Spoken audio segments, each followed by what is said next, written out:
Сәлем достар. Екінші бөлім. Жын. Болған оқиға. Бұл әңгіменің бастапқы бөлімін менің арнамнан таба аласыздар. Сондықтан арнаға тіркеліп кетіңіздер. Аға, неге олай дейсіз? Мен сізге не істедім? Есіңізді жинаңызшы. Я балам, сабыр ет. Егер Санжартай болмаса, сенің жағдайың не болары белгісіз еді. Жандос не болғанын өзі де түсіне алмастай жағдайда болатын.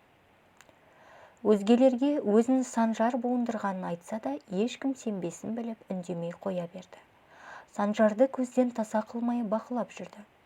Күнделікті әдетіне салып түнделетіп Санжар тағы да көше аралап кетті. Жандос балам, Санжар тағы жоқ қой деймін. Іздеп қайтсаң қайтеді? Жоқ, мен бармаймын. Ол өзі қандай адам? Неге сөз ұқпайды? Жетер енді, өз әке-шешесіне жіберсеңізші апа. Сау басыңызға сақина тілеп қайтесіз? Жоқ, оны біреу жөнге салу керек. Жөнге салғаныңыз осы ма? Мен оны іздеп тауып жетектеп жүруден әбден жалықтым. Күні бойы жұмыстан шаршап келемін. Түні бойы оны іздеймін. Не, менің жаным жоқ па? Жандос шын мәнінде Санжардан қорқып оны іздеуден бас тартып, бөлмесіне кіріп жатып қалды. Өз анасын жақсы білгендіктен Амангүл әжейдің оны іздеп шығарын жақсы біліп, жаны жай таппады. Дәлізге шығып ақырын әке-шешесінің бөлмесін есік сыртынан тыңдап көрді. Әкесінің қорылынан басқа ештеңе естілмеді. Демек, анасы бөлмесінде жоқ. Өйткені Санжар үйге келмей, Амангүл әжей көз ілмей күбірлеп дұға жасап отырған. Анасын іздеп сыртқа шықты. Бір сәтте қорадағы малдар бөкіріп, иттер улдап кетті. Әдетте малға ұры түскенде осылай шулап кетуші еді. Үйден Асқар әкей аңшы мылтығын алып шауып шықты. Қолшамын жағып екеуі қора жаққа барғанда, өз көздеріне өздері сенбей тұрған орындарынан қимылдай алмай, мүсіндей қатып қалды. Бірер секунд өтіп, Асқар әкей тілге келіп, «Санжар!» деп бар даусымен айғайлап жіберді.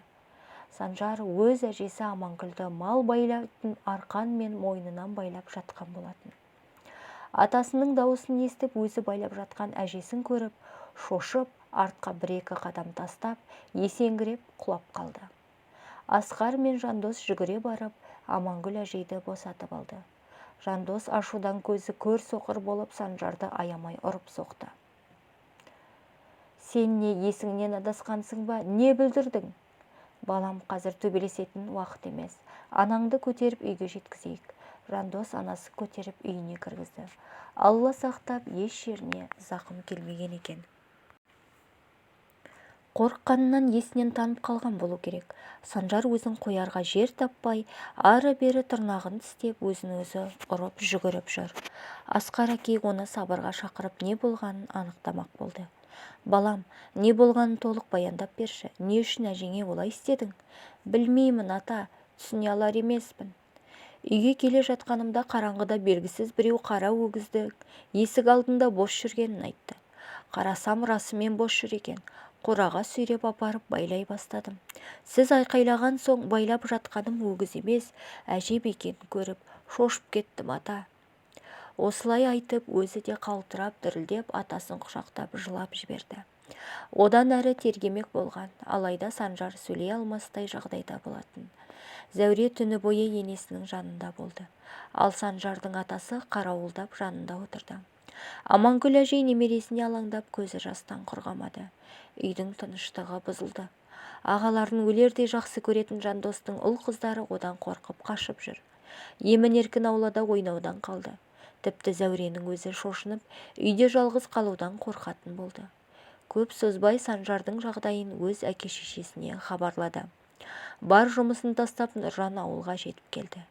Әке, кәне балам қайда? Ол қалай бұлай істеуі мүмкін? Адам айтса сенгісіз жағдай. Оған не болуы мүмкін? Білмеймін ғой балам. Ол өз іс-әрекетін бақылай алмайтын халге жеткен. Не болғанын бізде түсіне алар емеспіз. Өзің кіріп сөйлесіп көр. Нұржан есікті ашып, бөлмеге кіргенмен Санжарға көзі түспеді. Терезеден қашып шыққаны көрініп тұрды. Дереу Нұржан әкесін мінгізіп, өз көлігі мен Жандос көршісін мінгізіп, 2 машинамен іздеуге шықты. Күні бойы іздеумен болды. Бүкіл ауылды шарлап іздеп таба алмаған соң полицияға арыз жазды. Полиция қызметкерлері де іздеуге кірісті. Түнделетіп ауыл сыртынан тауып алды.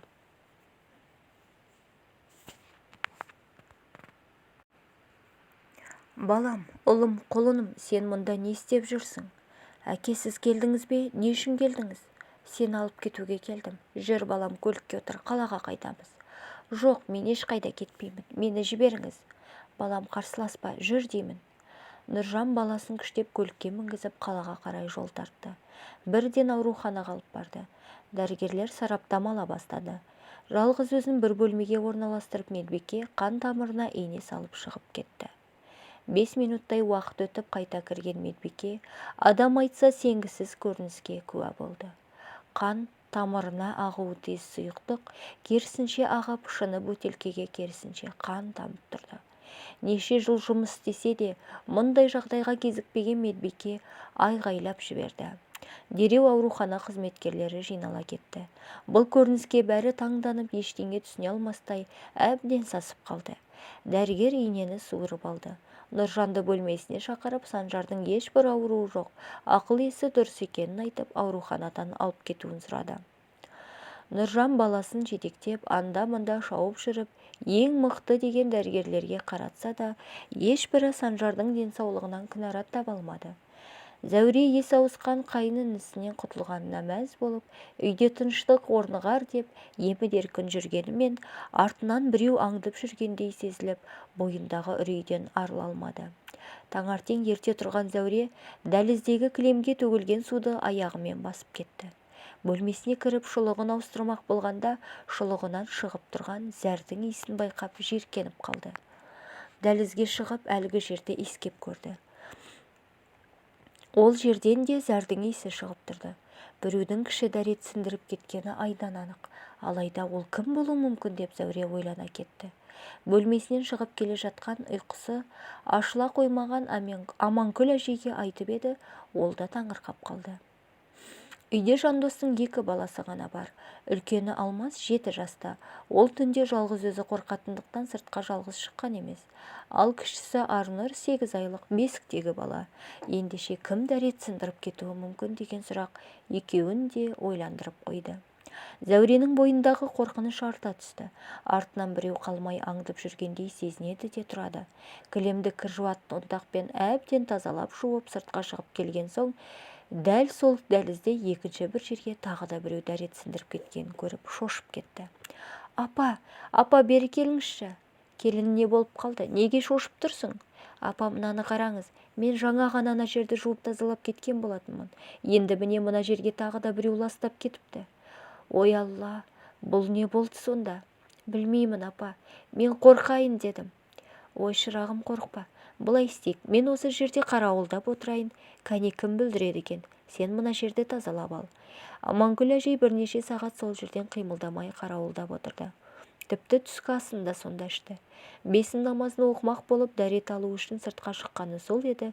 Қайта келсе, 3-ші жерді тағы да біреу бүлдіріп кеткенін байқады.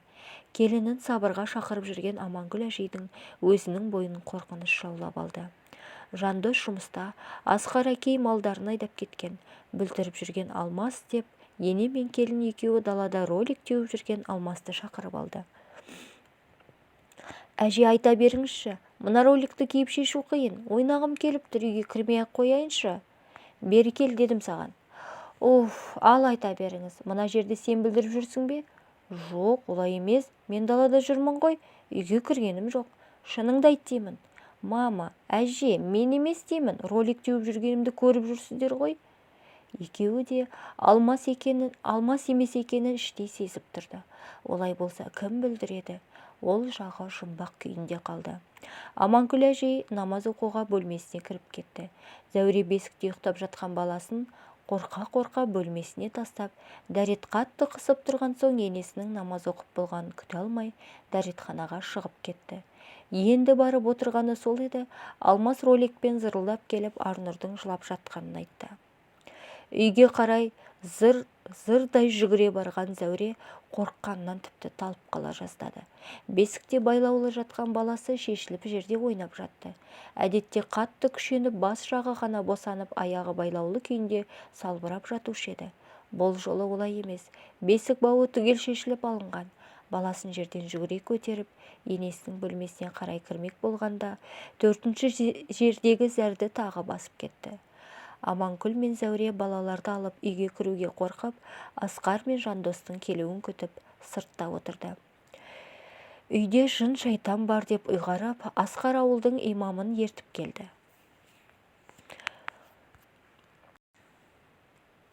Үйдің бүкіл есік-терезесін айқара ашып, имам бар даусымен сүрелерді әдемі әуенге салып айта бастады. Оқып болғанша қатты қиналды. Дем жетпей тұншығып, буынып қиналса да сүрелерді айтып жалғастыра берді. Үйдің ішінен шыңғырған дауыс естіліп, имам сүрелерді айтып біткенде бәрі тынышталды. Аманкүл әжей имамға шапан кигізіп, Зәуре дастархан жайып асын ұсынды. Асқар көке, Аманкүл, әлгі қаладан келген немереңіздің жағдайы қалай? Ол ауырып бастағалы үйіңізде осындай түсініксіз жағдайлар орын алып жатыр ма? Иә, солай балам.